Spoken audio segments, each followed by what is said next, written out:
Can you show me your master with the single clip on it? Yes.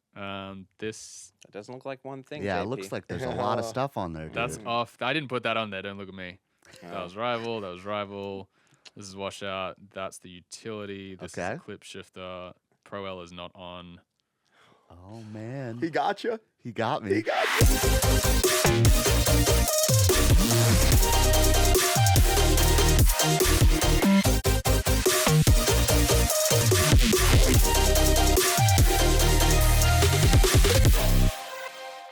What's up, everybody? My name's Danny Ferrari. My name's Parker Ament. My name is Frank Zagarino. And this is the XLNT Show, and we have a very, very special guest with us today. We are super excited, okay?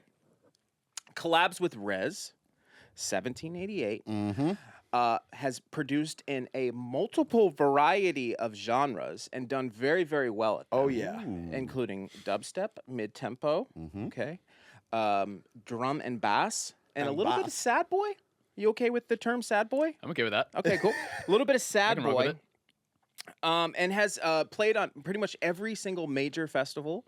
Also known by Aeon as your drum and bass. Your drum and bass. Drum and Baz. Yes, Bass drum and project. bass. I'm drum here and for bass that. project. That's gonna stick. Yeah. Oh yeah, we do that all the time. And you're officially known as Blanke to us. Okay. Blanke, welcome to Blanke. the Thank you very much. to the XLNT Show. Blank, Great to be ladies here. and Great to be gentlemen, here. Blank. Thank Hell you yeah. so much for coming. We're super excited. You got a new EP coming out, so we're going to talk about that. Yep. We're going to talk about production. It was really cool that you have. I didn't know that you had seen some of our videos, so it's really, really Yeah. great that you've seen some of our stuff. So I Yeah, really yeah. appreciate that. Have you seen any of the podcasts yet?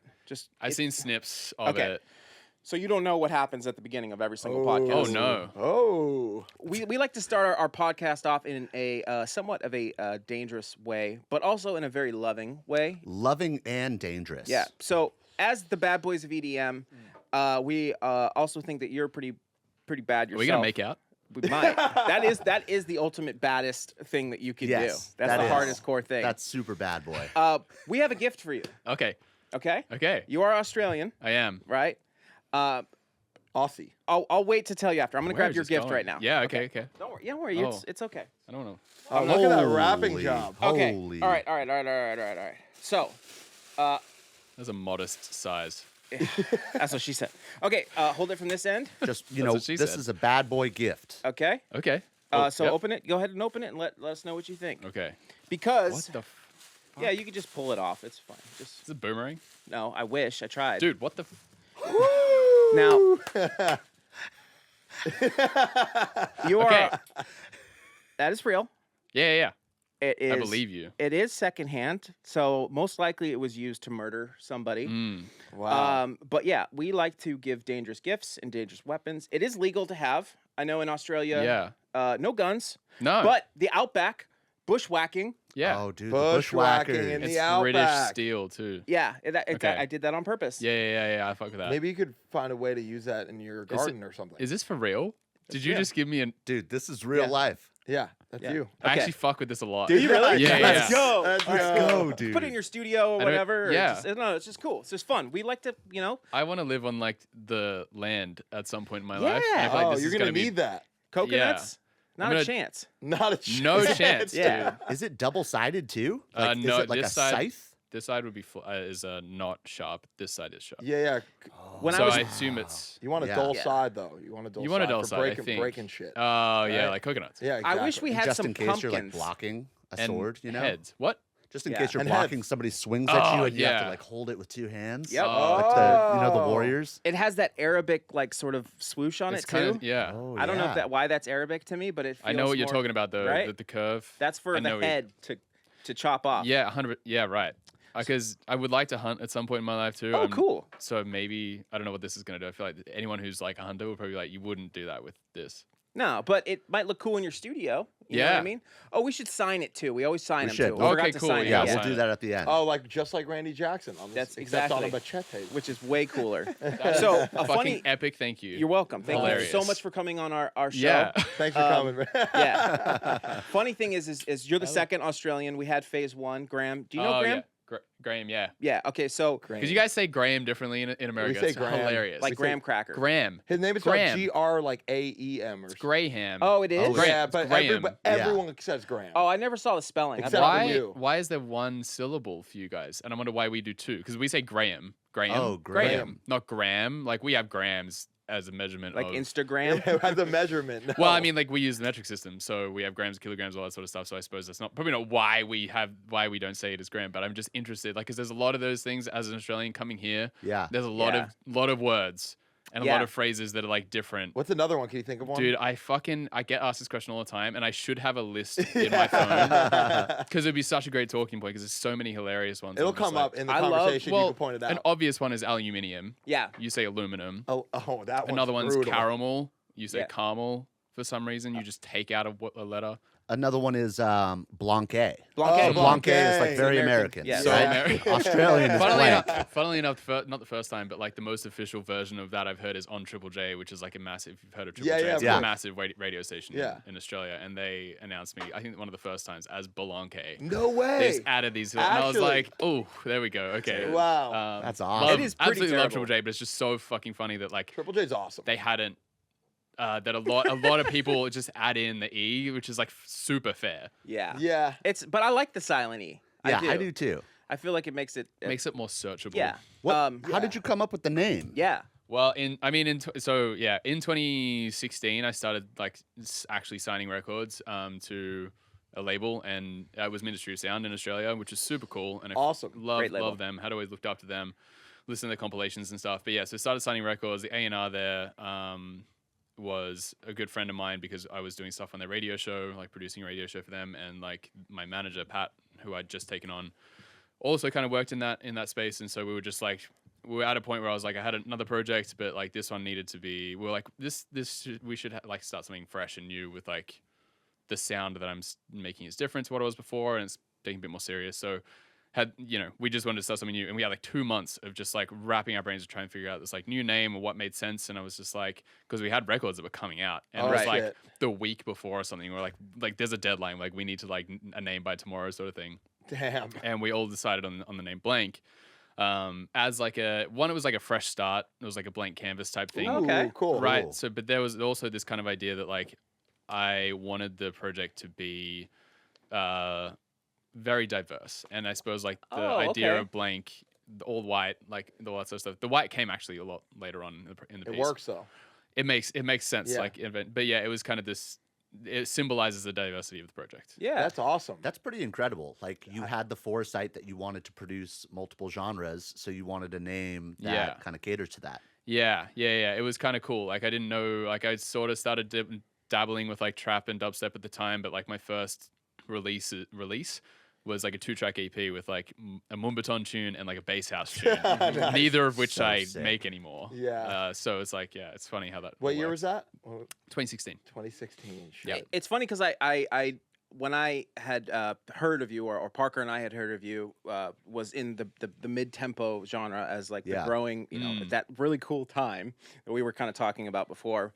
But also too, like I would always like check back into you if we were doing like another mid tempo pack. I'd be like, "Yo, what's up with Blank? Like, what kind of mid tempo songs?" Yeah. And you would sometimes do your mid tempo stuff, but then you started sort of exploring other genres. And now to hear you say that was like the point of it the entire time, and that the name is actually integrated with it, it makes so much more sense to me. Yeah. I thought that was really cool because I personally, as a music producer, and I know for Parker, our big thing is wanting to be good and able to produce anything because we like all different genres. And it's cool that you have set up yourself in a lane that is in all of the lanes that you are interested in. Right. Which is super, super cool. And that the name actually represents that. It's nice to know that. I did not know that. Yeah. I was cool. telling them before that you're a very elusive producer. Like you do so many different things, and you pretty much crush all of it. Thank you. I appreciate that. Yeah. It's funny. Like, there's pros and cons to doing that. Like, Sure. you have like your dubstep producers or your whatever producers, and they've been doing dubstep for like 8 years, and they're just very good at dubstep. Yeah. That's kind of like it took me a while to really get confident with each of those things. I need to like kind of do my research a little bit before I like really jump into the Okay, genre that's in smart. a way, like sort of thing. But at the same time, I don't want to do too much because I think that's the beauty of the way that I make these genres. This is like it's just my take of whatever. But going back to your point before, I really looked up to and do look up to like Knife Party and like Hell Pendulum, so yeah. like Makes Rob sense. Swire and Gareth and stuff to me are very incredible producers. But Knife Party, when they came out, were doing these like EPs or like 4-track EPs or whatever. They were just like they had a dubstep record on there. It would have like a trap record on there. It would have a 128 like bass house record on there, and then like a halftime 87 or like a 100 BPM. And there was all these genres, but they all just sounded like Knife Party. Right. And I was like, that's the pinnacle. Like that's what I want to be able to do, and I think that's what we should all strive to do. But like I think that's what you want. It's like they sound like Knife Party. Right. They don't sound like dubstep, and they're just in that, or they don't They're sound just like Knife whatever. Party. They're Kind just of like Knife the Party. Skrillex effect as well. He can make anything. You're like, oh, that's Skrillex. Yeah, and I think there's something so fucking cool about that. I love it. Yeah, I think that's what I've always kind of wanted to. That's what I modeled myself. You're definitely doing it because you can tell for Thanks. sure. Yeah. Thanks. Everything It's does also- sound like you. It's also cool Cool. to see like what hits too. Like when you do an Oh, EP yeah. of all Yeah. these different kinds of styles, Yeah. it's kind of like an adventure for yourself, but then also for the listener because then you find all these really cool audiences that you would have never found. you know? Yeah. Maybe there's going to be like a blank Moobatone record, you know? I mean, Like, like I said, what would there that sound? is one. Yeah, there is one. It's the That's what he first. It was the said. first record that I ever put out. Really? Because I loved Mumbaton. Wow. And like that's why I kind of fell back into. That's why I was so excited about the mid-tempo Right. era the because it was tempo. like same tempo. It wasn't the same feel. Yeah, it's different. But I loved the Dylan Francis shit back in the Oh, day. and, Master like, Blaster. dude, like, fucking- that sort of stuff was so fucking cool. You remember Dill the Noise? Yeah, dude. That's fucking song. I still love that shit. Yeah. so That's gas. such a good song, dude. Yeah, and so I love that. I love that sort of shit. It's so fucking cool. Me too, yeah. So, what can you tell us about this this new EP? That like, what can people expect from it? Because I know that you've also, in some genres, with Aeon, right? You are exploring, as in like Aeon is just drum and bass, right? Yeah. Which we talked about. Okay, Bass. Yes, drum and bass, correct. exclusively. Yeah.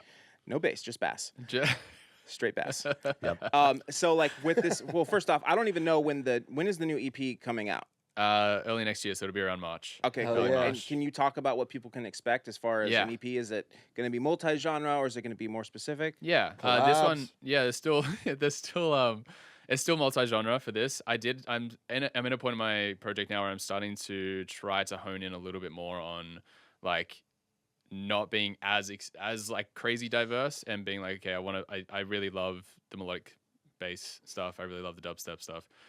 So it's consisting a lot of that. There's like the Crashing Hard record that I just put out with Casey, and next one's going to be a track called Heaven with a German guy called Rival. Amazing producer, does a lot of orchestral stuff in his music. It's got like this kind of heavy drop as well as this like more melodic side as well, and we have a vocalist on there as well, which is she's amazing. I got another collab with Grant, who's Grant's amazing. unbelievable He's producer. so I fucking love, good. Yeah, I love him. Love his Yeah. style, love his ear, love his taste. He had kills something. it. Yeah, yeah. Wait, is that his artist name? I've Grant. never heard of Grant. him. Dude, he's amazing. He's good Grant. friends with the Gray Boys. Yes. And dude, he can make anything. Yeah. Wow. Anything. He's His very own good at producing savant. he does. I think he does a lot of credits and stuff like that Yes, as well. he does. So he's like very good at producing pop stuff. Did Super a lot cool. with Tate But- McRae very recently. Like, Yeah, but he's played me some like bangers that he's just made for fun, and they are bonkers. really, Really? yeah, Bonkers. sick. Yeah. So he's incredible. It's a full melodic record, but it's like one of my favorite records I've done. It's just so beautifully catchy. My friend Polly is on there as the vocalist, and they just crushed it. And I was like, fuck, man. So yeah, really happy with that record. And then I got a bass house record actually. It's like 128, which is fucking really Dude. cool. Sick. Nice. With actually someone who was on my Patreon. Wow. Nice. Which she was like, because I have a feedback tier, so I like offer this thing where like send in a record or whatever, and I'll like do a full 10-minute, 15-minute video of just like giving you feedback about it. Sick. And yeah, she sent in this record, and I was like, this is really sick. I was like, if you're interested in the video, talking to like myself, I'm like, if you're interested, like, be cool to like jump on this. Oh, that's so sick for Uh, her. I so Can you love dope. when imagine? shit like that, That is happens. so Yeah. dope. Like that video Right? when Dead Mouse got sent to Yeah. like Mhm. just The like belt? that. So Yeah. yeah, it's so cool. Fuck, it's unreal. Yeah. It's so sick. So yeah, so that's on there. And it's like it kind of reminds me of like a Space Lacy kind of Ooh. record, cool. bass house record, which is cool. And then there's a collab with 85 as well. Oh, at the end of that. he's a beast. That's Yeah. huge. That's So that'll be huge. super fun. Yeah, he's obviously an incredible producer too. So Nice. yeah, So every song is pretty much a collab, or just every song besides- except for the Bass one House? just went. So that's with sorry. Audia. The Bass House one's with Audia. Sorry. This girl. She's amazing. But yeah. So the first one that I released with Casey, that's like, she's a feature. I guess. Got it. So like that's the only one that's like not necessarily a collab. But yeah. So there's Bass House tune. The one with Grant is like a 90 BPM thing, sweet. melodic thing, which is really cool. So yeah, but everything else is kind of like Nice, dude. dubsteppy, melodic dubsteppy fusions of the two. Yeah. It's Sick. nice to see you be able to. I think a lot of maybe, and there's nothing wrong with this because there's definitely like producers that just kind of stay in their lane and they just produce dubstep and they maybe they're not, because you could tell sometimes like some people aren't into melodies. Yeah. And yeah. some Yeah. genres. I feel. Yeah.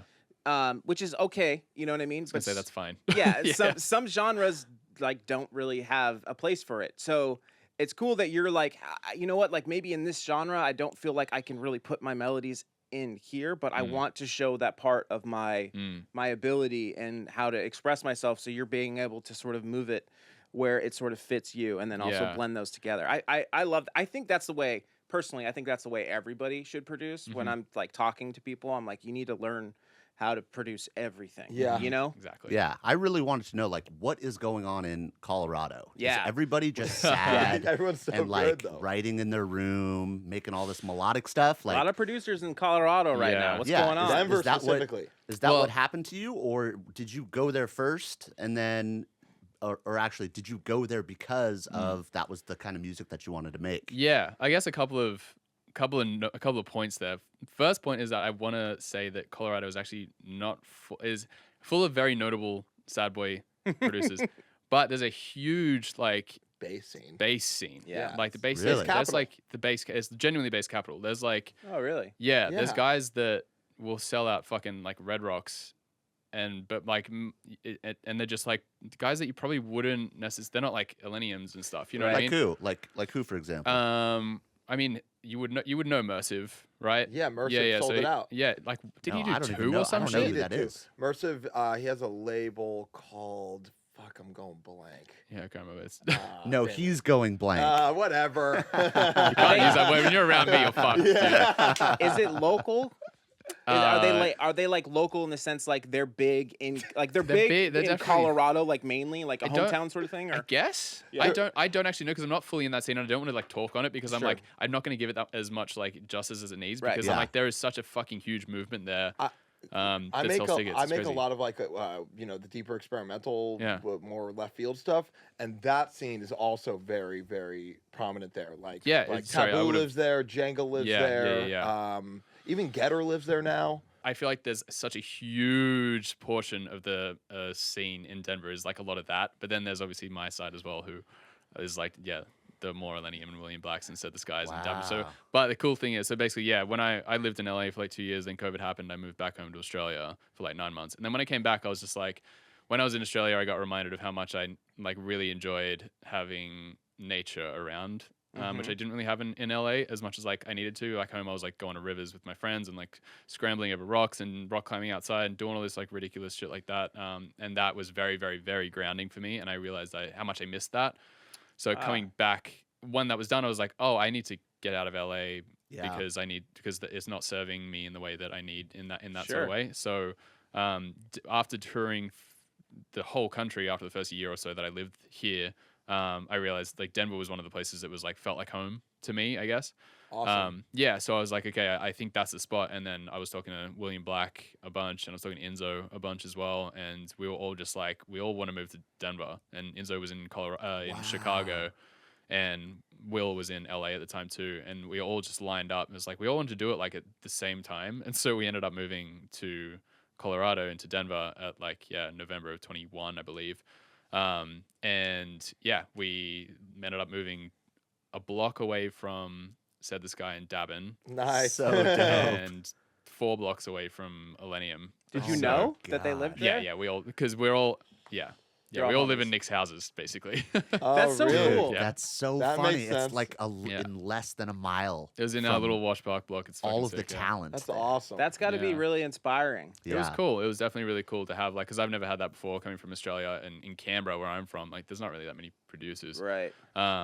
So like I came up and I learned and I had all my experience just by myself. And Right. so like I'm even now like I'm over 10 years of producing, I'm like realizing how important collaboration is and being in the room with other people.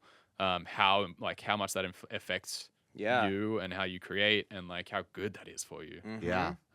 It's huge. It's important. Yeah, too. it's insane. It's so good just to have another fucking someone else around just to like. It's like peers that you really respect Yeah. opinions from. And they're all very, very fucking good. Yeah. They're all the Definitely. top of what they do, really. Yeah. We all say like sad boy, like we kind of make fun of like the sad boy term, but like in the reality of like obviously you have a ton of respect for that genre. It's Yeah. like those are the songwriters. Yes. You know what I'm saying? Like Yes. those are the guys that could transition and have transitioned out of EDM into sort of more of a like you Crossover could thing, you yeah. could do pop, you do are a rock. songwriter. You know Yeah. what I'm saying? There's more songwriters.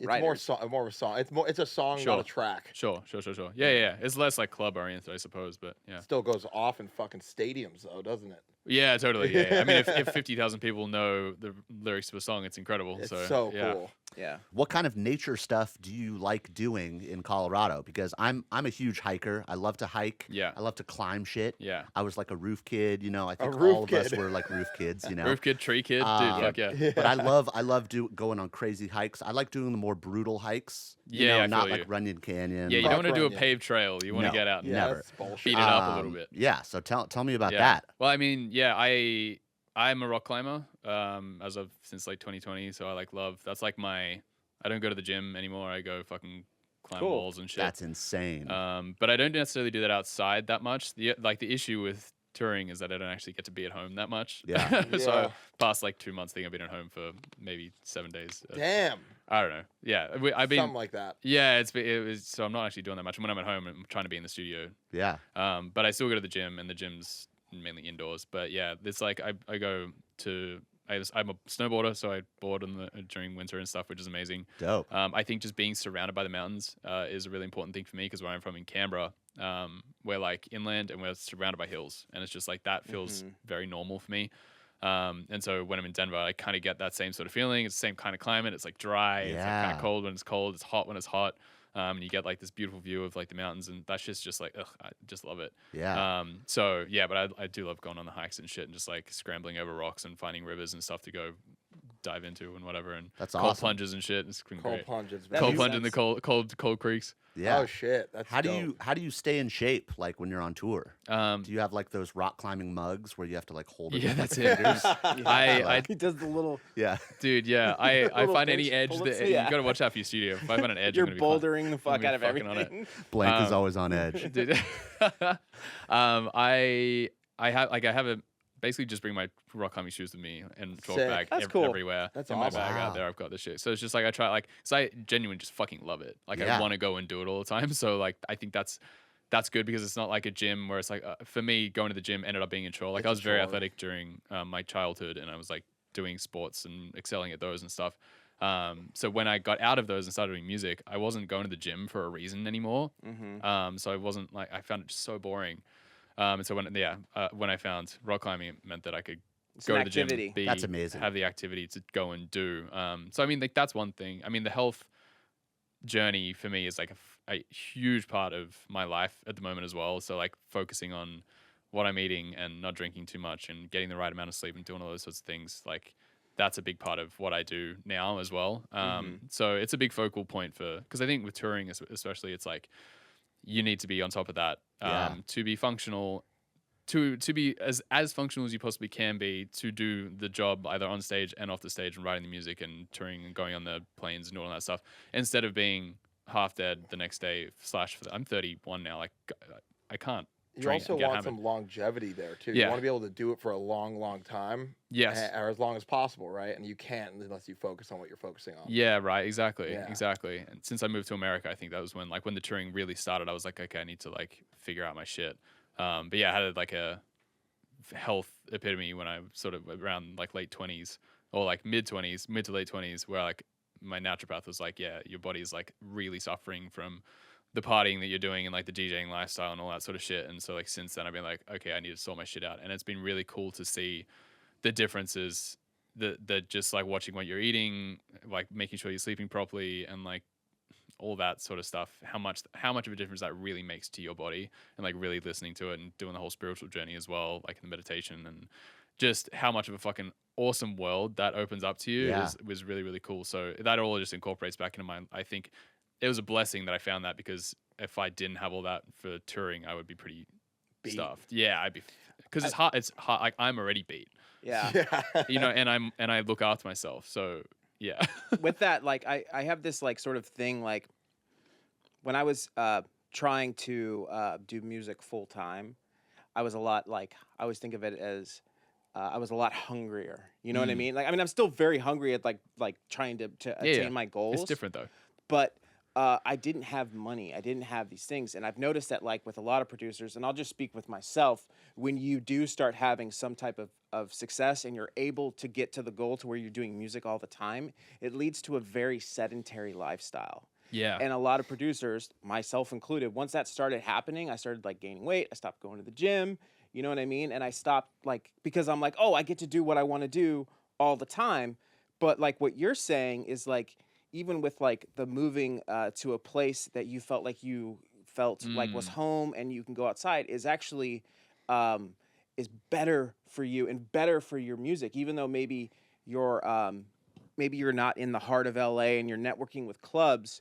The fact that you're taking care of yourself mental and is taking the music so seriously, because all that stuff fills your creative tank. Totally. And I know that, like, for myself, and I know for Parker too, is it's hard to once you're in it and once you're like living a lifestyle of a music producer, it's hard for you to like take your foot off the gas to do something that feels like it's not as productive, because you're like, I'm not working on songs right now. What do you mean? I can't go to the gym right now. I don't have time. I gotta get this done. But in reality, it is. I know, and that's really tricky to convince yourself and to do that and to make an action for that. And I just think it's really important what you're saying, at least for the people at home, and even like for myself, is like that reminder of like all that work that you're putting into yourself and your self-care, all of that will play back into your ability to create better music. You know what I'm saying? Yeah. For a longer period of time too. Like, yes, 100%. Because I can get back from tour on the weekends and I can go straight back into work on the Monday. Yeah. Thank you for joining us on this week's episode of The Excellent Show. This episode is brought to you by XLNTSound.com. If you're an EDM producer and you need some serious sounds, make sure you guys go to XLNTSound.com. They have everything you need, from serum presets, project files, remakes, and even free downloads for you guys. And check out all these different testimonials that all these heavy-hitting EDM producers are saying about XLNTSound.com. And on top of that, use code TheExcellentShow at checkout to save 10% off your next purchase. Thanks, Excellent Sound. Let's get back to the episode. How do you manage working on music with the tour life and the schedule that you have? Like, because I know we asked this to a lot of people that are been on the podcast, and I'm just, obviously you have an EP coming out, and but you're also like trying to manage and be extra healthy and do self-care and all that stuff. How do you manage all that and be able to make music? What do you do for that? I don't know, to be honest. It's like, it's any opportunity you have, you just take it, sort of thing. Honestly, my AirPods are actually fucking really good for like AirPods with like transparency mode, the on and off thing. Like, it means you can work on planes like pretty well now. This noise canceling is crazy it's on those. Fucking next level. Yeah. And they're actually good headphones, but I actually don't work on planes that much. But I don't know. You just find the fucking time. Like, I don't know how to make the time, just like going to the gym. Yeah. I try not to beat myself up about how often I go to the gym. I don't think it's a bad thing, but I think it is a good thing that I actually like, because I find so much enjoyment out of it. I'm just like, I'm not going to not do the thing that I really enjoy. Like, I think that's really important for me and mentally. Like, if I didn't go climb. I was in Tokyo and Singapore for like a week, 2 weeks. I was away for like 2 weeks. I didn't have my shit with me, and I'm like, oh my god, I need to climb something. This is killing me. So it's like, but yeah, I didn't write too much on the road then either, and that was really, really hard. So you just find the time in the cities that you're in. You're just like, I work really well in hotel rooms. Nice. Yeah, the laptops, the MacBooks are fucking great these days. Like, I don't know. So a lot of the EP was created in hotel rooms all over the world, or did you have any times where you were able to get into an actual studio and have sessions? Yeah. For this EP, I didn't have sessions. It was all mainly fairly remote. But I did a lot of it. From the studio at home. I think the start of this year was a little bit like more chill. Like, I didn't have as much touring. Like, there was still almost every weekend, but it was like during the weeks. If I have the weeks, like during the weeks, like, we're fine. You got time off. Yeah, it's creating a space at home that is as vibey as possible, that you can like get the most out of, that you want to be in, I think is really, really important. My studio at the moment is like that. I haven't really had that before. I haven't had a studio that I've been like, fuck yeah, like this is sick. Yeah. Because it's always been like a bedroom, and it's like hard to vibe sort of thing when it's like that. Sometimes you make do, and I have for the past 10 years. But it's cool to have a space where it's just like I've got my standing desk, I've got like the cool lights and shit. Like it's just like kind of a vibe in there. It's not necessarily in my room. It's like in a separate room. Nice. Not next to That's a bed. Nice. Yeah, dude. Seriously, it makes such huge. a fucking difference that you can just like close the door and all of a sudden your bedroom's gone. Like I think That's huge. it's helpful for sure. What kind of gear do you have in your studio? Do you have some like Gear hardware check? stuff? No, I don't have any hardware. Guitars? I have like a bunch of guitars. But I've actually started doing a lot of, because I really want to incorporate. No one's actually heard any of it yet, but I really want to incorporate more, like metal Nice crossover Thank stuff you for into that. Let's go. I love into me some EDM, metal. like in a way that is unique to me. I suppose I have a very specific taste in metal. I suppose that stuff that I like, Tell us. that I don't Tell think us. is We're done. metal. We're Come metal. on, kids. we're Yeah. all metalheads. Favorite metal bands. I mean, so Tool is Nice. like my Yeah. favorite metal band, I suppose. Absolutely love their shit. At the moment, like listening to a lot of Bad Omens, like I feel like everyone else Sick. fucking is. Yeah. But they're sick. Sleep Token has been like a big one of this year too. They came out of nowhere. Yeah. Graham. How do you say Graham, it? Graham, just say Graham. I'm trying to be Aussie. Graham put us onto that when Sick. he came on the pod. They're fucking dope. Yeah, they're Yeah. really like it was so inspiring because they were like the blend of so many different genres. Like the songwriting is incredible. The tone and production is amazing of the latest album. And just like they've got like metal mixed with like this really beautiful side of like and then they go into like fucking jazz for one of the records. Yeah, Like, it's crazy. it's just, I think like the fusion is just, it's incredibly inspiring. Love Bring Me the Horizon and stuff like this. I was very much like a Pantera, Metallica, like Yeah, Tool, A Perfect dude. Circle, Nirvana, like that kind of like 90s Sick. grunge and metal guy for the longest time.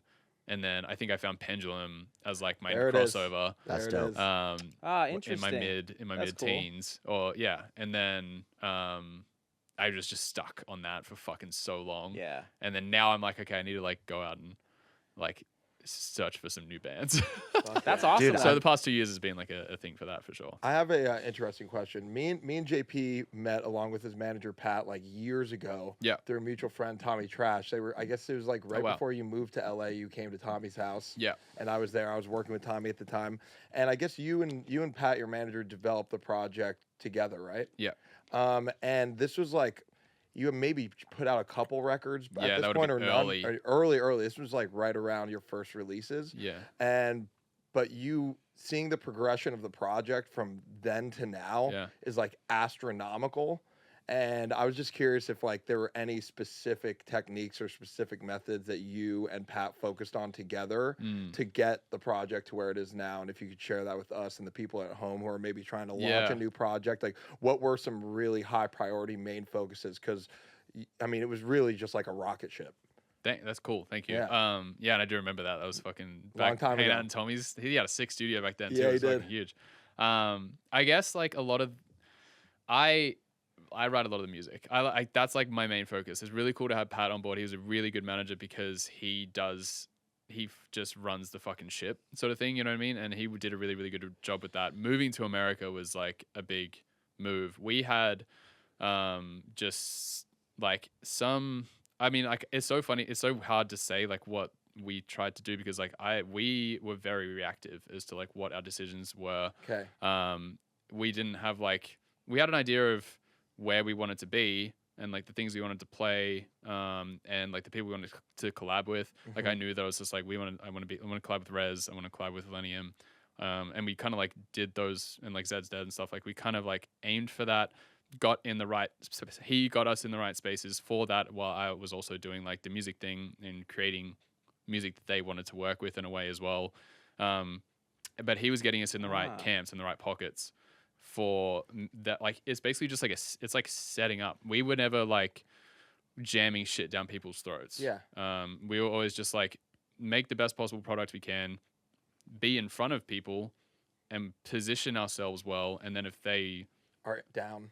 it's kind of like feels way more organic, in that we both unspokenly had that same idea. Cool. So like anyone that we work with, whether it's part of the team or people that we want to work like or artists, it's all about we want to work with people who want to work with us. Of course. You know, and Yeah. I think that's a really important like value that we've had, because it means that like the people who are on our team will champion me technically. Yeah. And that's kind of what you want.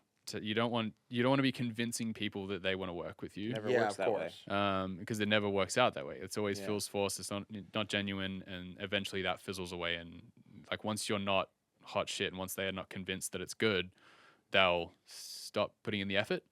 So Yeah, it's weird. The genuineness when it comes to the music industry and trying to vibe out who to work with, Yeah. if they're like bigger than you, or hopefully they'll give me a chance if I can Yeah. do this. It's like it has to be on a peer level, because that's just how good art is made. And nobody. It's hard because I think when you're coming up, like I had friends that were doing like big things, and I was like the guy on the couch, you know what I mean? And I'd be like, oh, like I want him to like work with me, and like I didn't want to like bug them or ask for things, but it didn't. All of those things started happening once I had like my own thing going, and it became of like, oh, hey, I see what you're doing. I Yeah. want to be involved with that. If you build it, they will come. Kind of in a way, you Yeah. know what I mean?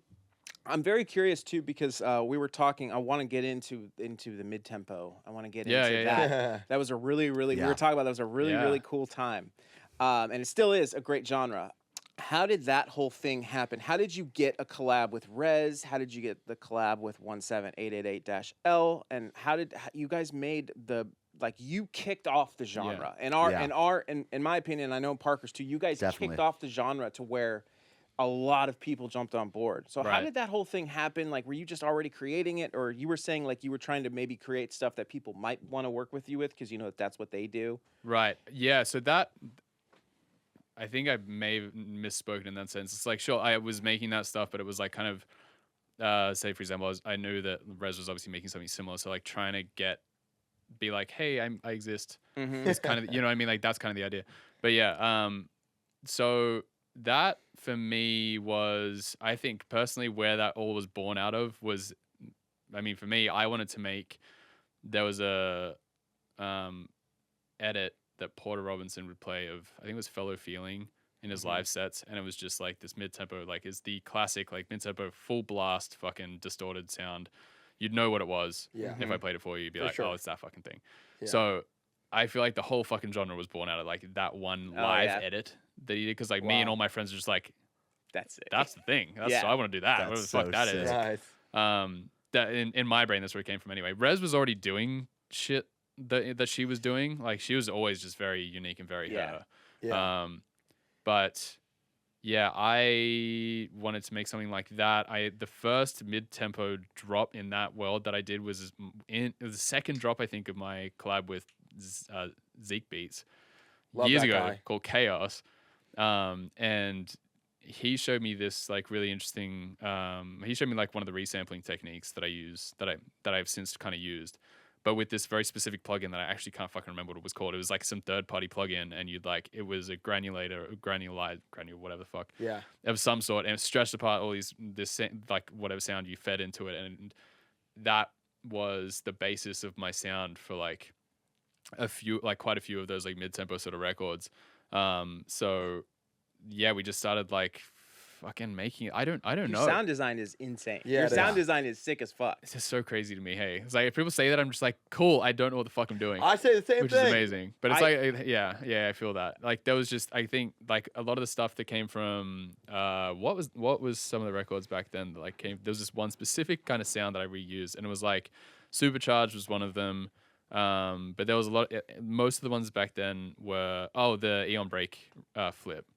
That thing had a lot of this sort of sound in there. It was just like these stretched out, long, super interesting, Glitchy. kind of like crazy warpy sounds, and you just like pick bits and pieces from that, and it was so fucking cool. Yeah. Just to be able to create, because I love what, like, for me in producing and creating like drops and stuff, I love just creating putting puzzle pieces together. So like having done all the resampling and shit prior, and then being like, okay, I'm gonna this like even just going into Splice and being like bass and then fucking random and just kind of like going through and be like that's inspiring, that's inspiring, that's inspiring. That might work with this. That could be a cool little fill. That could be a good bass sound. That's gonna be a good layer. And then just kind of like melding all that shit together somehow. That was kind of the same sort of thing as back then, and we would just like had this 5-minute long audio sample of absolute chaos, Right. and then finding bits and pieces of it, and then making it into something that was cohesive. Was like that's the kind of shit that gets me going. I don't love sound design at all. Like sound design, I can't be like, oh, that's a cool wub, I'm gonna go like recreate that or whatever. Like that's not really the way that I work.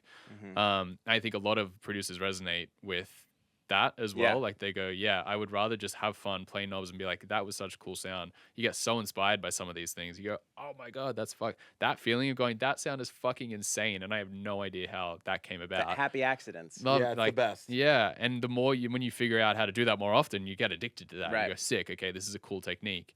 And so yeah, what does Miss Bill call it? The mud pie, or whatever Mud the fuck it's pie. called. Yeah. That's Yeah. like so fucking cool. Yeah. Bass jam is what I would call it. Oh, nice. But in terms of getting in front of these artists, I think it was the right place, right time sort of thing. Very much so at that point in time. Like I was just creating that sort of vibe and was really enjoying it, and then like did the Aeon Break thing. It was like getting on top of stuff at the right time. Like the Aeon Break thing, I think I made that flip within 2 days of it coming out or something. Wow.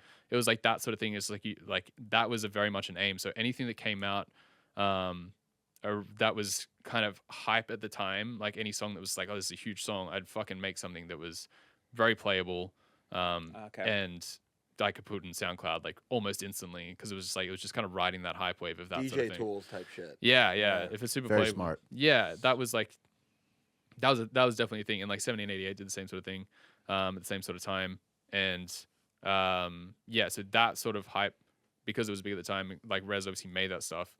So a lot of these collabs, again, I didn't force anything down people's throat. They actually came to me. That's awesome. That's unbelievable. Yeah. That's that keeps fucking happening, and I have no idea why. Because you're 'Cause you just make you're, cool you're music, just dude. focusing on Yeah. your thing. That's how Yeah. it works. Yeah. I think that's hard for people to understand when they're trying to come up, and that was hard for me to Yeah. understand too, because you get so down on yourself. Like, why isn't these? I know all these people, but it's like not. And the reality is when you just focus on yourself, like it just happens. Yeah. it just crazy. It does. really does. Yeah. I really like what you said too about like the puzzle part Yeah. of producing, because specifically when we jumped into like the mid tempo thing, we were like, this is what we think mid tempo should be, right? It should be this like Very specific. like we have a very specific thing, and there was only like a specific number of people that we were doing it in the way that.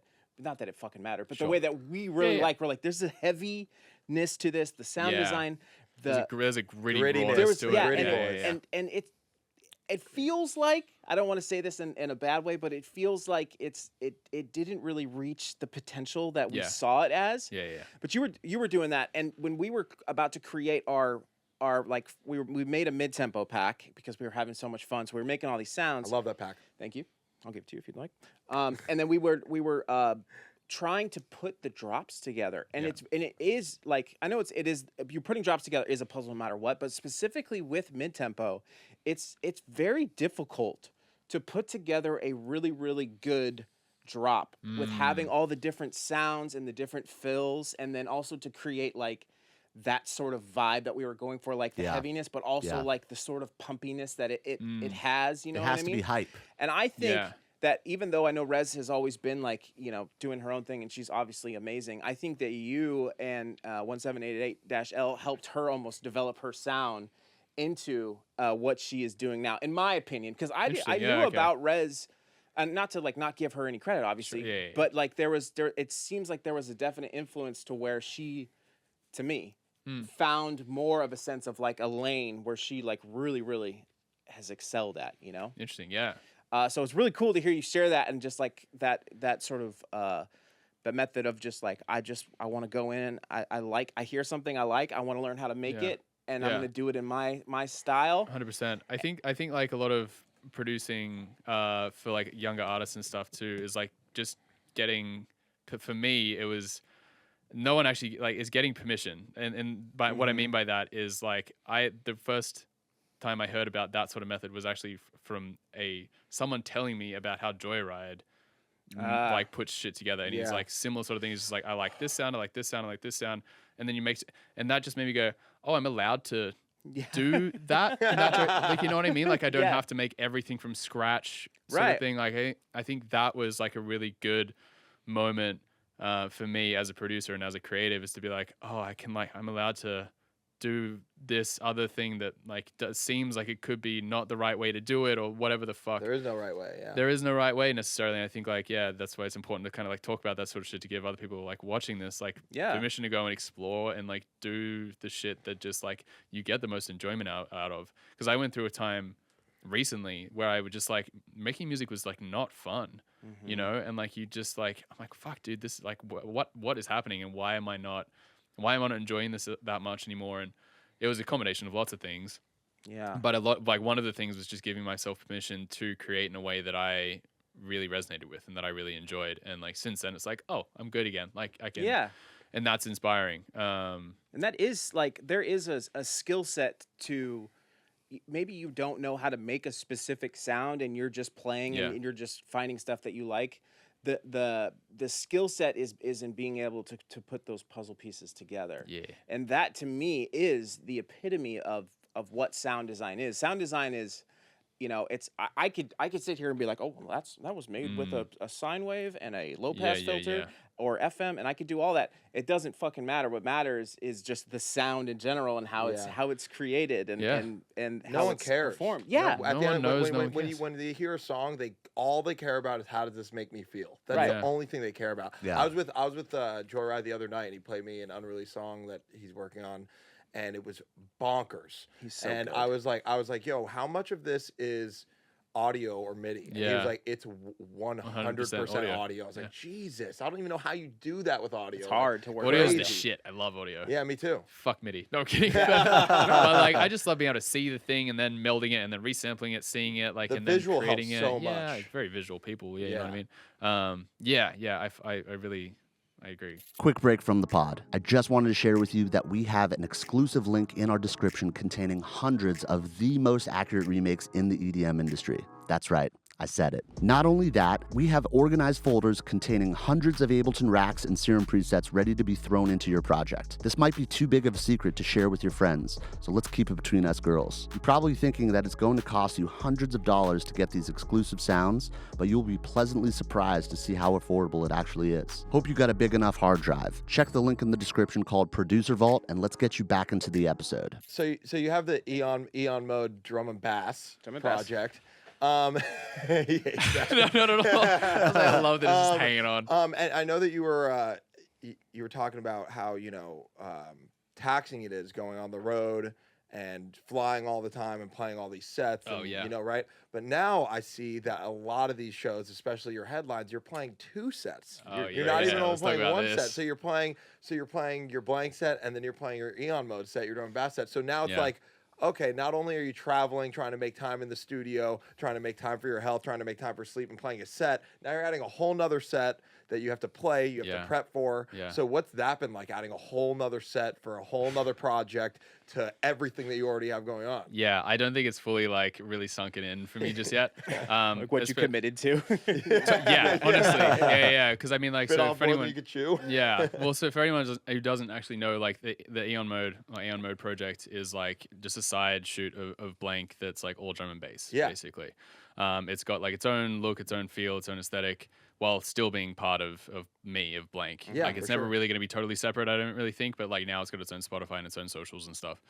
And yeah, so when I fully separated it, was it 3 weeks ago, a month ago, something like that, with the release of my collaboration with Metric, who's a drum and bass producer, incredible, from the UK. Sick. And so now it's like fully separate, but like started releasing stuff as drum and bass like in 2020 with Alchemy, which is like my first drum and bass release on one of my Change into K EPs. So that sort of that was the best song on the EP in terms of like performance. Like it did millions of streams or whatever, which was hilarious at the time because I'm like, I haven't done anything drum and bass before, and it's the one that's like done the thing. How it goes.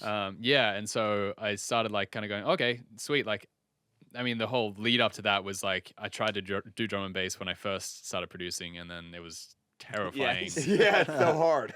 So I didn't do that for a long time. I was like, I can't, like, Pendulum's like my favorite band of all time, or top 3, and like I don't want to fuck with this genre. And so eventually I was able to go, okay, I'm gonna try this again. So 2020 happened. Did Alchemy, and I was like, oh shit, okay, this is like, I think I'm at a point where I can probably get around it now. So I started like doing more of it, and it sort of started to take on a life of its own. And then I started doing like an EP and like made it like its own, called it its own thing, the Aeon Mode thing, to try and just separate it. So it was like, because it's still a very, very polarizing genre in the States at least. And so like releasing here and being an American artist for the most part meant that I was like, I need to be like, hey, this is a different thing. Be prepared that this is going to be a different thing, right? Like if you like it, great. If you don't, then like I've warned you. So started taking on a life of its own more. I was like, okay, maybe we should make this like its own thing. And then end of last year, start of this year, I went on my own first headline tour in the States.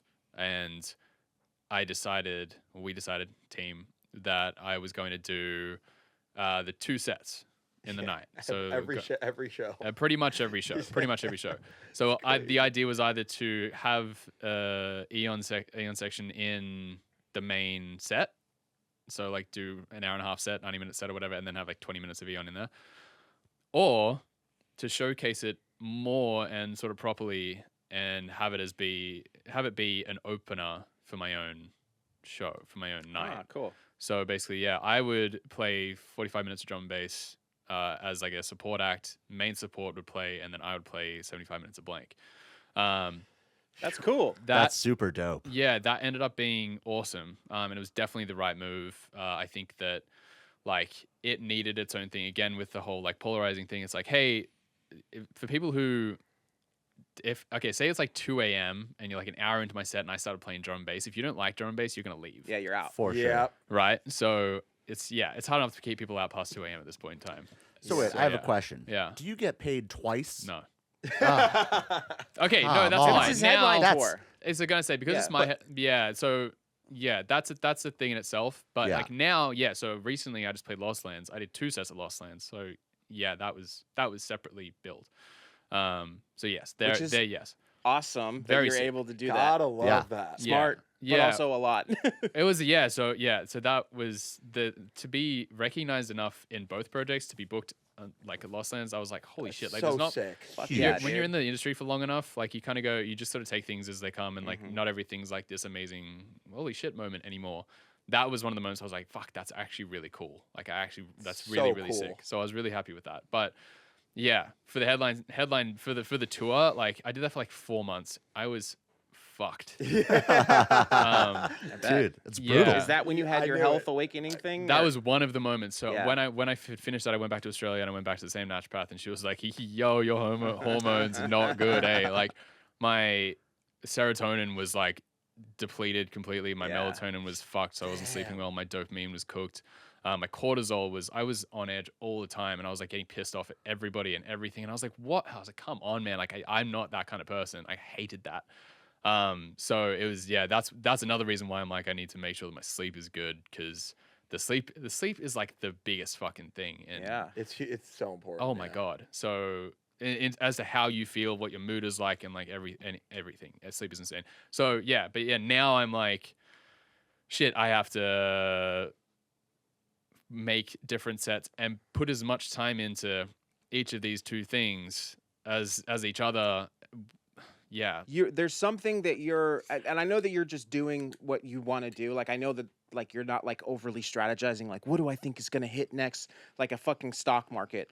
But it does seem like, at least in your career, that you have been on the forefront of a lot of bigger sort of waves of genre movements right now. Drum and bass is there, and you're already a part of it. So how do you think that's happening? Do you think it's just do you have any sort of present-mindedness about it? Or are you just like, I'm just gonna do this, and it's like, oh wow, that worked out? I don't know. I mean, I think there is, you sort of feel these things happening a little bit. Like the drum and bass thing was definitely I'm not gonna say fluke, but it was like, again, Alchemy was in 2020. That was like, there was some talk about like drum and bass United States, like being DMB 2020, whatever the fuck it was. There was some talk of that but it wasn't a huge in my mind thing. But I was like, D&B just was. I think again it was just a timing thing because I was like, I've always wanted to do it, and now you can kind of feel things happening. I was like, cool, this gives me more of a reason to do it. Right. Right. You just got your finger on the pulse, and I definitely noticed. Yeah. Being at a festival, because we went to EDC, we got to play like one of those roach coaches or whatever, the art carts. Roach coaches? That's hectic. And Roach coach? and when we were there, I was like, yo, like this, like people were playing a lot of techno, and I was like, this shit's like dope. It's like kind of going off. There's like, Yeah. and then it became like now techno is very, very big. Right. You know, it's like, right. so maybe you're just like more attuned to like what the fuck is going on while you're touring, and you're just maybe it's like a Touring helps. subconscious thing or something. I don't know. Yeah. It's cool. You got your finger on the pulse of what the fuck is going on. I guess, yeah. I mean, yeah. As I say, it's just it's always very reactive in the sense of like I'm just kind of we're just making decisions as we go. Like there's no like pre-planned a lot of it. Yeah. So yeah, I guess we're just kind of like, and you notice this sort of stuff's happening. It gives me more of a reason to dig my heels further into it. This segment is brought to you by Excellent Sounds, new pack, Quest for Bass. That's right. All right. What we're calling this we new go. segment is Shameless plug. Yeah. fill in the blank. Okay. Okay. Amazing. Yeah. Is that specific to? Yes. This just is for very you. specific Just to for you. you. Yes. Fill in the blank. Or Blanke. Or Blanke. Fill in Whatever the floats your Blanke. boat, whichever way you swim. If you're European, you know? Try to keep it to Exactly. one word answers as you're filling in the blank, but also feel free to extrapolate. on some of Elaborate. these things. Exactly. Got you. Exactly. All right. My dream collab would be with Knife Party. Knife Party. Ooh, I Hey, love that. that's Great fucking answer. It's going to yeah. happen. I use for compression. Okay. Multi-band dynamics compressor stock Ableton. Hey. Love it. I use on my master chain. Ooh, clip shifter. shifter. Same Ooh. with phase one. Clipping is a thing right now. Yeah, Yeah. it really I think is. If you don't, which is Artistic- fucking awesome. Yeah. Artistic clipping. Artistic clipping, and like just go try on different ones and see what you like, because I feel like that's what I did, and I just played a kick super loud and just like listen to what different clippers did to each Oh, that's one. a good idea. Yeah. Because like each of them have their own harmonic tonality to them. Yeah, I tried to like standard clip because that was like the popular one to use, and I Okay. just did not like it. And Yeah. then we started using K clip, and K I've clip heard is K-clip's like our good. favorite. Yeah, well, that's sick. the only one I've ever really been able to use because I didn't know how to fucking use them. And Uh-huh. I'm curious for you, when you're using a clipper Yeah. to get whatever you're going for, Yeah. are you pushing in your, like, let's say you put it on your kick, are you pushing your kick in like hot to where it's clipping into the clipper, or are you pushing it in at 0 and then keeping the clipper at 0 and Right, just right, right. barely cutting it off, or are you No, like, you're I mean, like clipping it? Well, yeah, I don't know how to answer that question. in the I'm sense of I sorry. put it on my master, I don't touch it, and then I just Oh. mix into it. Nice. okay. Easy. That's great. That's a great. Yeah, yeah. that- I'm that- going to try that. Yeah. Yeah. So then when you're going into your clip shifter, you're gonna have the last one. Okay, You want the okay, last cool. one, that's fine. Yeah, yeah. When you're going into your clip shifter, are you making sure that your levels are at 0 or -6 before you go into it, or you're just going into whether Whatever they're red or sounds not? good. Whatever sounds good, going. Okay. Yeah, right. kind of go in. The Sorry. only thing that I kind of follow is I have a spectrum tool from Ableton in there, and I've like got the windows, so it's like at +1 and then -9, so it only shows like 10 decibel, whatever. And then if I'm mixing heavy stuff, I want my kick and sub like node to be hitting like -6. at least -6. Right above it. Right above it. Up to -3 or 2, whatever. Nice. Like if it's hectic, depends what it is though. But like that is my foundation. Yeah. As long as that's there, everything else needs to follow on top of that. If it sounds wrong, something's going on top. Something is wrong that's going on top. So do you do any like bus processing? so I have groups.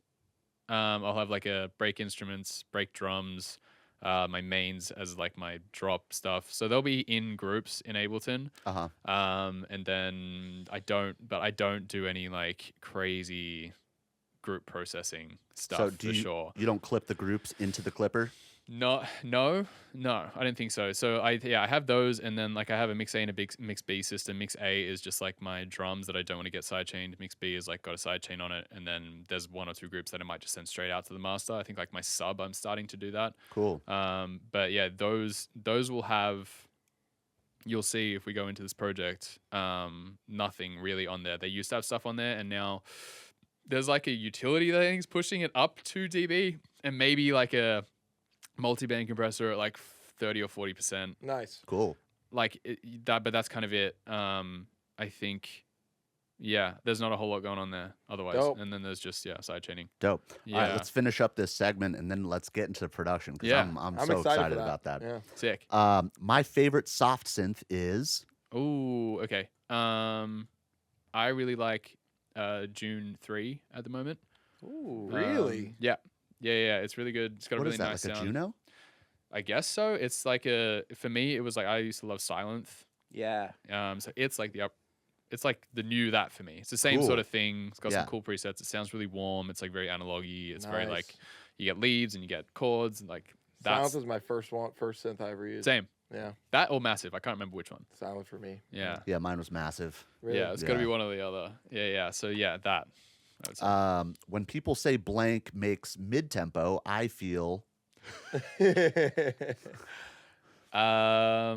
What do I feel from that? I mean, I feel guilty okay. Oh yeah. That's a let's good. go. That's Yeah. great. because I didn't run with that. I didn't champion that. Sorry, I didn't champion that genre as much as what I potentially feel like I could have.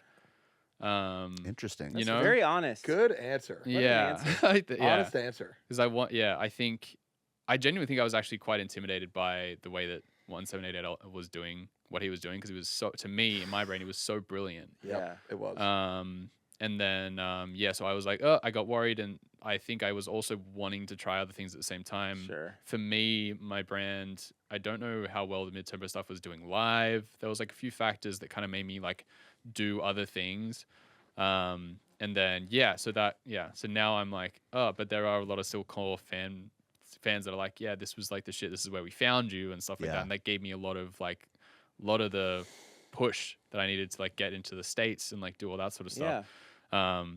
So I have this affinity for that sound and stuff for sure. I just things change. And That's it's kinda very crazy. honest. Yeah. No. Yeah. Very man. honest. I think man. you're right. I think when I started trying to play mid-tempo live, I was like, this is completely different than how I'm listening to it. Yeah. It's for those that like stick in that genre and do that live, it's not easy. It's not an No, it's easy hard to thing to make it. play live. Yeah. I think is the hottest DJ. Physically hottest? Yep. Yes, has to be a male. Preferably. Yeah, fair enough. Everybody gets asked this question. Yeah, Just so you know. everyone gets this. It's assumed. Oh, I am very comfortable with my sexuality. Let's go. Either Seven Lions or Dom Dollar. Wow. Dom Dollar. Dom Dollar. He's a good looking dude. The Yes, he is. mustache. Yeah. He's a good-looking dude. I Very don't know what aesthetically Seven pleasing. Lions. Dude, he's like in really good shape, has long, luscious I think he's hair. pretty hot. I bet you he's not- from Colorado, is he? Isn't he? No, he's Pacific Northwest. Oh, He He knows where he lives. For sure. Yeah. I know where he lives. Yeah, good looking dude for sure. Let's go, dude. Nice. Nice. one thing I would change in Ableton is So used to it now that it's kind of like if you don't know how to like if you find something you don't like, you can change it with like hotkeys. Like you can manually change stuff now. Like yeah. I think that's really, really good. There is definitely something that I would change though. Fuck, what is it? Or a feature you wish Ableton had, maybe. Yeah. That's like that annoys you. It's like, why do I have to do this? Or Yeah. I know it's kind of hard to think of on the Better spot. built-in synth. I think it's pretty fucking good. Yeah, I love it. You know what I mean? Like I think it's like it took me a while. I was in Logic before. For like 4 years, Yeah, I was and then in I went, Logic too. and then I went into Ableton, and I was like, oh my god, there's like Especially so as much an audio easier, guy. especially as an audio guy. Like everything snaps really well. The automation's good. I was gonna say like vocals would be somehow better system for vocals, but I think they've like done that really well with the lanes now. Yep. Yeah. New Ableton's gonna be sick though, man. Yeah. I'm- Yeah, super I hyped on couldn't it. believe when I got the email. It's just like, what, we're doing another one already? Yeah. Yeah. I feel like not everyone is not everyone is converted to 11 yet. Yeah, Yeah. that's It's true. just, and Very it's Yeah. like, here's a true. new one. it took me a while to get on 11. Me too. Yeah. I was like, I need to get on it. So I got on it pretty quick. But I Well- know there are lots of people that didn't. Yeah, yeah, Which is- yeah. Yeah. I feel like that's a normal thing. All right, we got two more. Yeah. My favorite type of genre to produce is That's hard. Yeah, that is hard. They all have their moments. When you get like a really good melodic bass record and like, that's like that shit fucks. Like I love getting all like the layering really good. I love getting like the melodies fucking on point. Like when you that feeling when you get that, and it's all sounding huge, it's fucking awesome. I really enjoy producing drum and bass. That's just like a lot of fun to produce. And it's very like restrictive. So you just like, I know that this is probably going to be the drum pattern. These are probably going to be the drums I'm going to use. This is like, they're probably going to be the type of bass that I want. Like it can be very open with this. Like if you're doing like a specific style, like it's very like, this is it for me. Whereas I didn't find that a lot because I was like with Blanke, I do a lot of fucking everything. So it's like, you get a fucking decision paralysis. Is there a genre that you like to make, but you feel like is the most difficult for you? Like that's like, oh, I like making this, but it's like I never quite I feel get like my head melodic bass. Yeah, melodic bass. Yeah. It's your favorite, but also like the most difficult. Yeah, because when you get it, it's good. I see. Yeah. But I find I haven't, like, there are like 2 records that I'm like, I think I nailed that, and I probably wouldn't change what that sounds like. But that's it. Like and they're fucking random. Like my All For You remix for Rinks, which you guys probably haven't heard of before. Go listen to the fucking drop on that. Yeah. Like it's like chords. It's got a lead tone on it. It's got a bass or 2, and then it's got the vocal chops. And like that's fucking it. But it's like it sounds better, cleaner, more emotive, smoother, in my opinion, than anything else that I've done. That's amazing. Yeah, and I'm I'm just like really proud of it. Yeah, just like awesome. That's good. And the other one is probably something that's not being released. Annoyingly, is my Better Than Heaven remix that I play live all the time. It's the same sort of thing. I think I ended up using the All For You remix as like that was the part. So I was like, don't I put that in 150 BPM instead of 90, and then I wrote whatever the fuck with the same sorts of bits. That's really cool. Which so like and that sounds fantastic as well. It sounds really good live. Sounds smooth. Sounds good. Nice. But yeah, no one would have heard those 2. That's so We're gonna cool. check it out. Yeah, definitely. All right, and the last blank of the segment is my most used sample pack is. Okay. So the AU5 stuff, I've used his a bunch. Nice. There's lots of really cool, interesting like movement bits. I use it's not a sample pack, but I use my own samples a lot. I like make them and then so cool. there's that. Right now I'm using.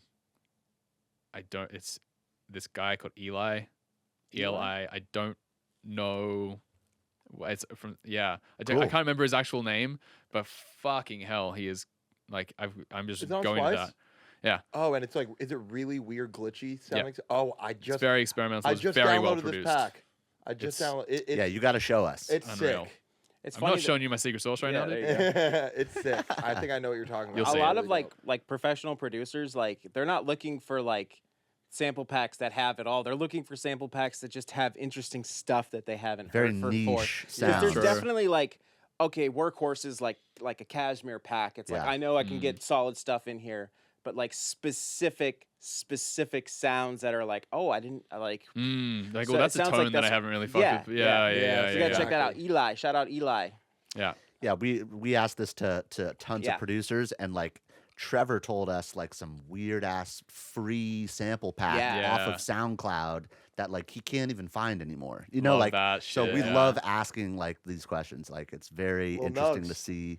Very like, what it everybody is very uses. specific because I know a lot of guys like that are just like, this is like a lot of stuff I use and you wouldn't have any fucking idea where it came Right. from. Yep. Yeah. It's like crate digging. You know what I mean? Yeah. Exactly. Yeah, sample digging, dude. It's the shit. Yeah. Should we get into the production segment? Thank you for watching this episode of The Excellent Show with Blank. I just wanted to take a quick break to tell you how excited I am for our newest production suite release, Quest for Bass. If you're a fan of Skrillex, Fred Again, ISOXO, or just a bass producer in general, you are going to need this production suite. We're keeping this thing exclusive. There's only going to be 1,000 licenses available. So if you're interested, click on the link in the description. It's totally free to sign up, and it will give you first dibs on the pre-sale release on December 20th. You can also check out more of the sounds and bonuses included in the link down below. I've already been talking too much. Let's get back into the episode. Thanks again.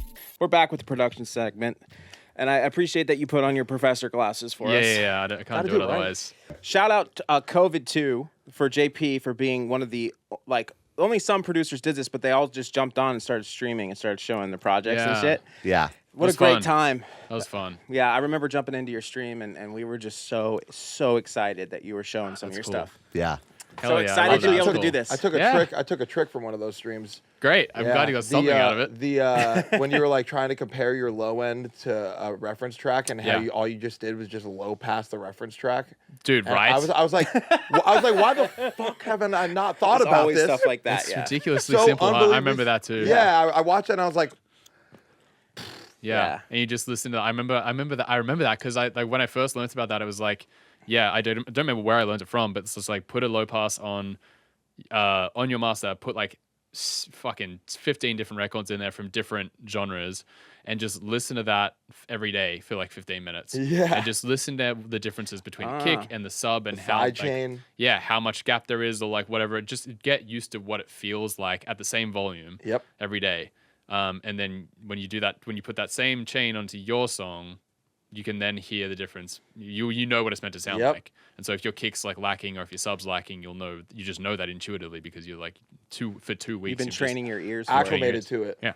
Very smart. Good. Already with the tips, Genius, bro. right? That's a nug, Love it. I baby. Just forgot the about tip. that one. That's Yeah. a good one. Yeah, that's Yeah. a But really then good one.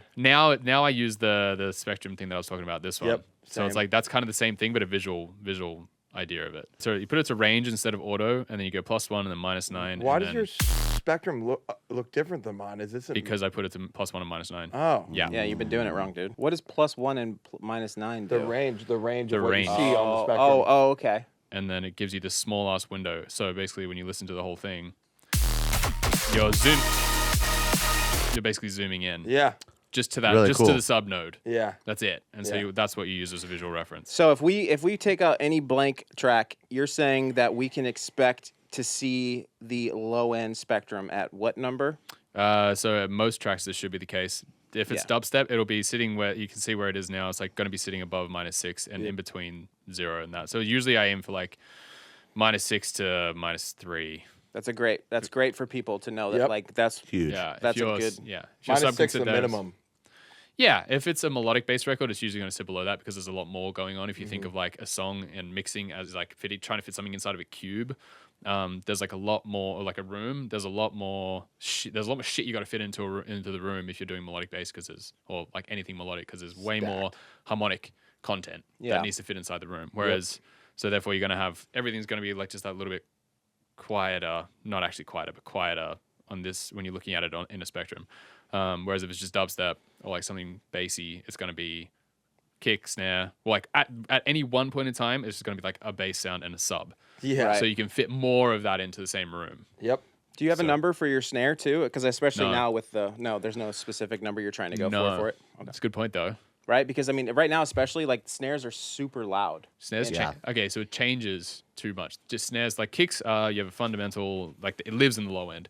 A snare doesn't. A snare Right. can have like a high snare. You can have like a clap which doesn't have any low end, doesn't have a fundamental necessarily, or you can have like a dunk snare like that's yeah, and that'll live in its own world. So yeah, but snares are definitely louder for sure. I think it's just Just ear varies chaining. what you're feeling, yeah. Yeah, that's all it really is. So let's jump in. Sorry, we're Cool. already fucking going Yeah. into sick questions. Oh boy. So this is going to be on the new EP. It's not Yeah. released, but it probably will be out by now. Make sure you guys. Maybe. I think this maybe. one's going to be in another few weeks. So then it's a sneak peek. So thanks Amazing. you so much. Yeah, it's a little sneak peek. peek. So yeah, what do we got Cool. here? This Okay, thing so- sounds nasty. Yeah, so this one is the song with Rival that I was talking about before. This like heavy track with like melodic second drop and there's vocals and stuff in between. I wanted to show the heavy drop because I'm super proud of it. I think it's a lot of fun. It's cool. Like it came together really nicely and feels really big. It's not just like I don't know. I like making dubstep that's not just like the tear outy quarter note thing, I guess. And so like I try to do something sort of like more that feels like me.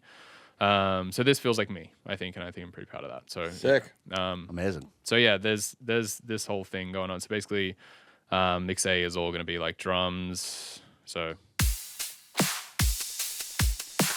crispy, and then mix B is going to be anything that I want side chained essentially, and so that's going to be. This is the processing that we were talking about before. There's multi-band compressor, and there's 2 in a row apparently, and Nothing wrong then with that. that's kind of it. So you process before you sidechain? Correct. Yes. So Have this is to. a really important point. You want to make sure that your side chaining is going as far late in the chain as you possibly can, as close to the master as you can, so that nothing else is bringing up your silence that you've created. This isn't actually. It looks like there's a lot going on, but the only thing that's doing stuff is multiband. Right. This is a spectrum, same thing as before. This utility is adding 3 dB because it needs it apparently, and then the span, which is another metering thing. Then then the two sidechain units that I use Shaperbox. Yeah, Can we see your shape real quick? Are they always the same? Essentially, they're pretty similar. This is Shaperbox. I have it set to quarter note length, one shot MIDI trigger. This is the MIDI that's triggering it. And then, this is the shape. The snare, I don't think it's different in this because I think I'm just using the same. It's a big dubstep snare, so it's like very similar to the kick, so I didn't change it on this, funnily enough. But usually the snare is going to look like that. Right. Essentially, it's all Nice I and do. quick. Yeah. Cool. So there's the routing. So the drop sounds. We're just going to talk about the drop. Yeah, drop, dude.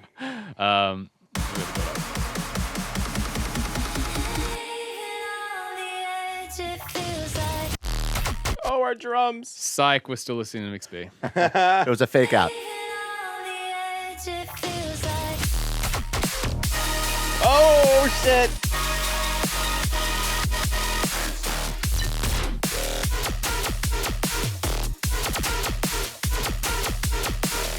Oh, Cool. that B section, man. Woo! Yeah, I've been trying to. I really like the idea of arrangement with like the A and the B sections. Like too. call and Love the response. melodic. I think makes things really interesting, and it also gets you to be more creative with this sort of thing instead of like trying to force everything into like a tiny 2-bar loop. Mm-hmm. Kind of gives you the freedom to go, okay. Like Skrill does it a lot. Like a lot of people do it. Yeah. And it's a really effective way to make shit interesting. Can you show us your chords? Yeah. Because So I'll dig into this. there was something in there, kind of like a pitch mappy texture, but I don't know if you used pitch map or not. So I wanted this to feel like as big as possible, and like it kind of has, as I say, it's got these chords. It was mainly just like a bass to begin with and a little bit of something, but then like the way that this ends up coming out, these are all the layers. This is the section we're looking at, right? It's like this length. You got sub. The way that I think of any of this stuff especially with melodic music, is you kind of like, it's like a sandwich, right? Sub is like bottom layer. You're just like layering shit up, but it's like sub's bottom layer. Then you're going with like your bass, like mid low bass sounds, and then you've got like your chords, and then your lead tones, and maybe like noise, which is usually texture. hats and stuff for me. Yeah. Yep. And if you just think about it in that simple form, you can then address each one accordingly. Then I've got these like rhythm sort of bits and pieces, which kind of makes up the low mid stuff. So chord wise, I don't know if I've grouped these, but this is all the chord shit. So I've got a lot of vocal-y sounding stuff, which I think is the super cool. Like that gives it this like harmonic texture that's not just like a bass from Serum. Yeah. Right. So let's see what we've got here. Ooh. Cool. So there's that sort of stuff. I think that is so there's that sort of thing. Lots of those. So many. Seems to be the same one. Then we go into like the bass. Woo! That's such a So the nice cool thing layer. about this too is like I've been using like more recently I've been like using a lot of samples from Splice and trying to use like them in a creative kind of way and using them. I use a lot of layers basically. Like I won't often use something that's just like straight up from Splice and use it as the main sound. Right. But I love, it's kind of what we we're talking about before. Instead of, it's like if I haven't done like a bass jam or whatever, I try and find stuff from Splice that's like super inspiring. So there's that sound, which is like got tones on it because I think it's that I can short. hear the warping. Yep. If we play all those together.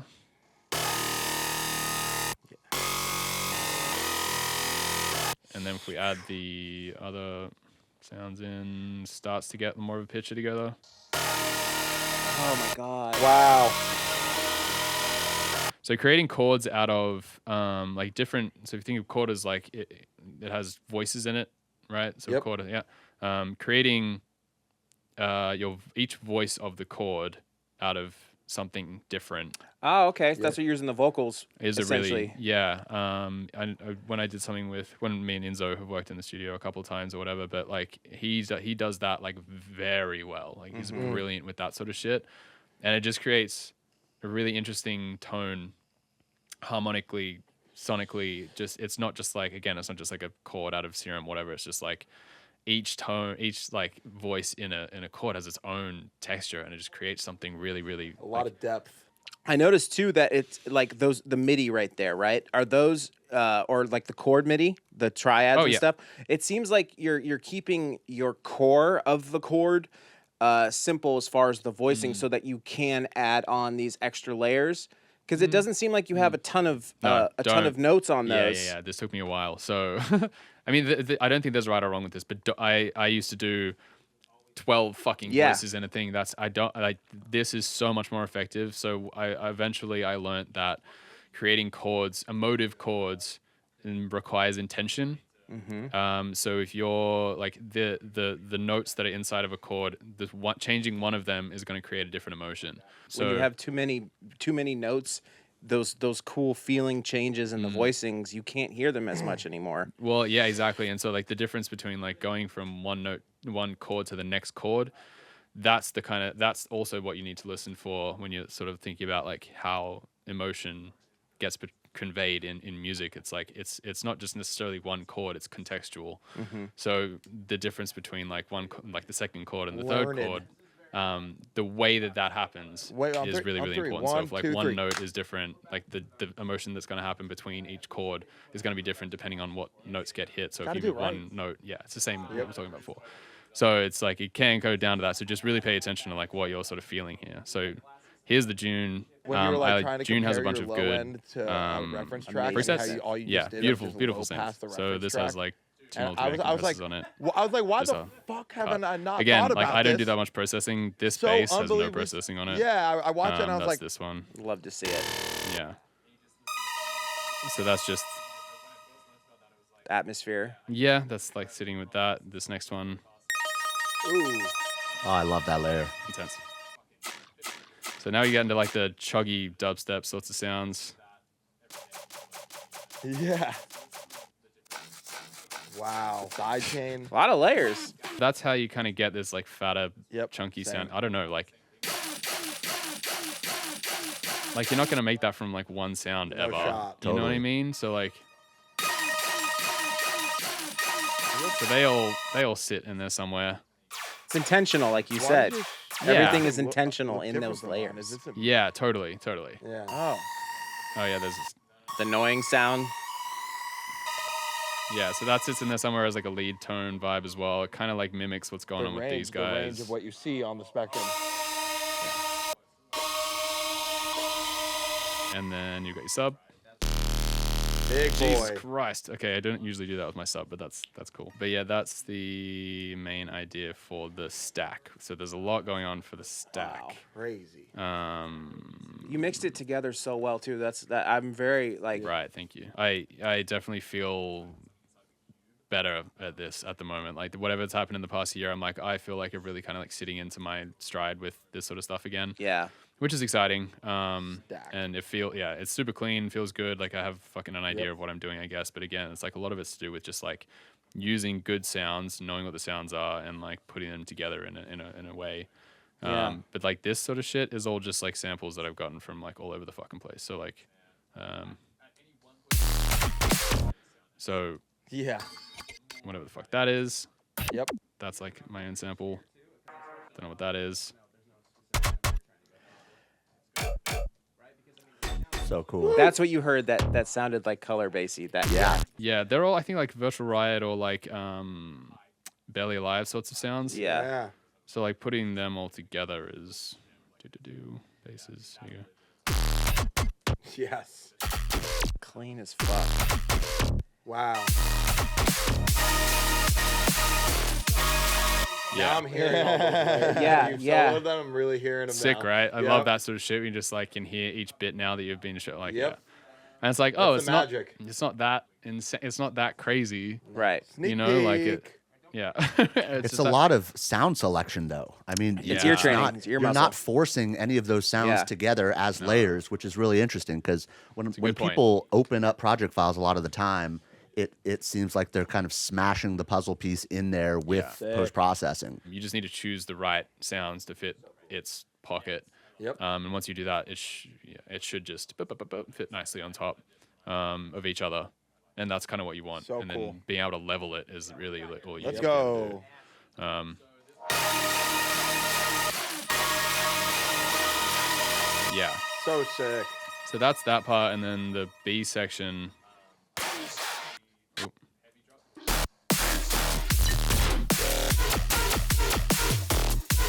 Chord. Yeah. So sick. Fucking crazy. So this is one of the Eli sounds I was talking about before. It's Yep. fucking so crazy. So cool. Really sick. Oh, that layer goes really nice. Yeah, it's all about those layers. Just the little donk on top of Yeah, that little dude. area that needed help to fill in that punch. Yeah. All those little things help. It's funny. So it's like throw shit at the wall. If I think when you're starting to do this stuff, you got to throw shit at the wall and see what sticks. Because like you need to train your ear, and I think that's one way to train your ear. So when you're writing a drop, do you get the rhythm first and then you Yeah. start layering stuff? Right. Or how does that? So yeah, you just kind of like find. I think the groove and rhythm will probably come first. Yep. Once you have those little pieces of the puzzle starting to trickle in there, and you go, okay, I can hear that, and then you want to be able to like. Now I'm like everything for me is about like hand movements. So if I can't do the hand movement sequentially and nicely, then I know that whatever section needs to feel Same. better. I Starts definitely finger learned that guns, also, right? finger- Handguns. Wow. Yeah, Underhand. exactly. Gung, gung, gung, gung. Totally, right? So it's like this is like I you didn't kind of know. feel, it makes Damn, sort of dude. sense when you I kind of like literally do did that. that when that beat section came out. We looked at each other, we were like, pow, pow. Finger Yeah, guns. yeah. Yeah. And like Finger the banging. contrast between the two sections as well, like it makes like visually the sections are very similar. Like you've kind of got this like, that's a little section here. This is the main section, and then you've got like this outro, well not outro, but like Fill. fill. It's the same thing Nice. in their B section, except the rhythm's Yeah. different. So you've got contrasting. Want the things snare going on side in chain to be each tighter section, than so the I think that's, like, kick an side important there. point Like as a well. conversation. Yeah, like this is sustained, and then this is chopped up. It's Yeah. kind of when I haven't really thought about that at all, but that's what this is. Yeah. Yeah, which is kind of cool. It's like they're saying very similar things, except one's just like they're contrasting in the sense of it's chopped instead of sustained, so it creates this interest. Nice. But yeah, so these are the yoinks. Yep. So yoink. Cool. Like that by itself would be boring, right? Yep. But Yeah. lasers, Little sine laser. love that guy. And then Distorted layer. yeah, so this is just a sample of mine from fucking wherever. This would be on my Patreon, I would say potentially. Cool. How did you just like there's a specific tone that I noticed, at least like with like your stuff, it's like there's Oh. a specific distortion that That you get B in some of your section, man. sounds. Like what are you Woo! using for your distortion?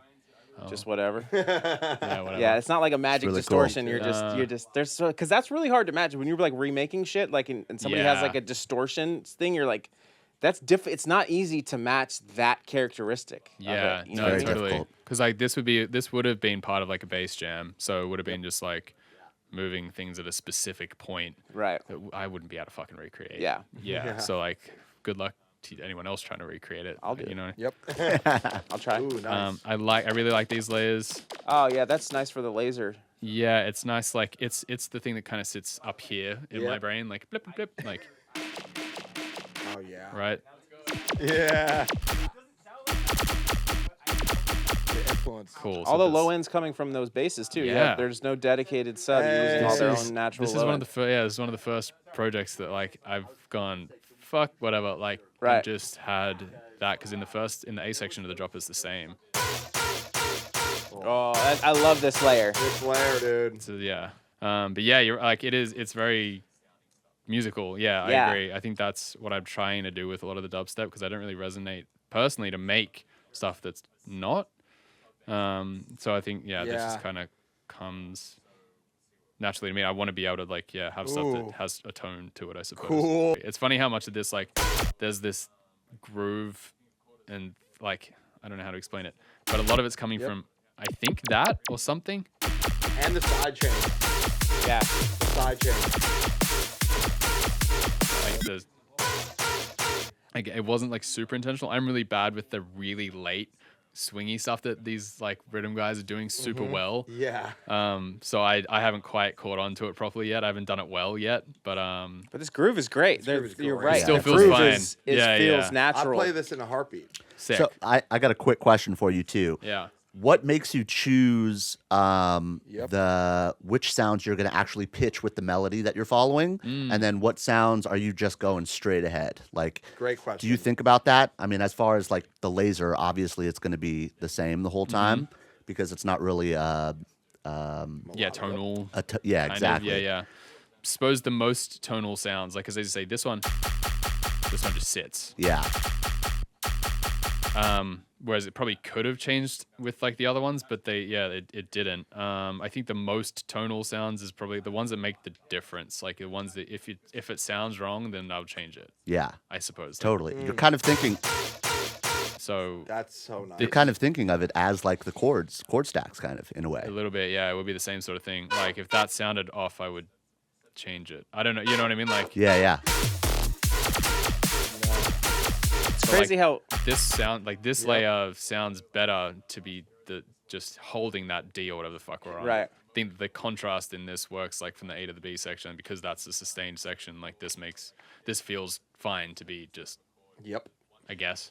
But at the same, I think it is to do a lot with like the length of these notes too. If these Yeah. because this is still technically quite long. Like Yeah. there's no gap. it's legato essentially. It's the whole Yeah. it's playing the entire time until the next one comes in. I got one last question for you because I kind of don't believe you. But can you show me your master with the single clip on it? Yes. This It doesn't look like one thing. Yeah, it JP. looks like there's a lot of stuff on there. Dude. that's off. I didn't put that on there. Don't look at me. That was rival. This is washout. That's the utility. This is Okay. the clip shifter. Pro L is not on. Oh man, He got you. he got me. He got you. All right, that wraps up this episode of the Excellent Show. I am Frank Zagarino. These guys are excellent sound, and thank you so much to shot. Blanke, aka Blanke, aka JP, for coming. We AKA love you. Aeon. And do you have any final words so for much. the people? No, first of all, appreciate you guys for having me on. This is really fucking cool. Thank you. I love chatting, especially with guys who are so fucking, I Yeah. don't know, stoked on the music generally and the Hell scene yeah. and stuff. Like, it's really, really cool. I have, well, it depends when this is going to be coming out, but EP is going to be coming out soon, Woo! Which is really, really exciting. So I hope you guys, like, get around that and enjoy the shit out of it. My headline tour as well will be starting as the EP kind of gets out as well. So I'll be Big like doing a bunch boy. of dates around the States. So grab tickets for that if you want to come see me. And think that's probably, there's lots of new music coming out this year. There's Let's a lot of go. fucking Let's really cool go. stuff. Amazing. 2024 is going to be really dope. So Hell yeah. Lots of Everyone drum and remember- bass too. Yeah, Lots of drum more and bass. D&B. Gotta love Drum and D&B. bass. drum and bass. Everyone remember to like, comment, subscribe. We love you. Peace out. See you next time. Thank you, buddy. Peace. Peace. Yeah, thanks guys.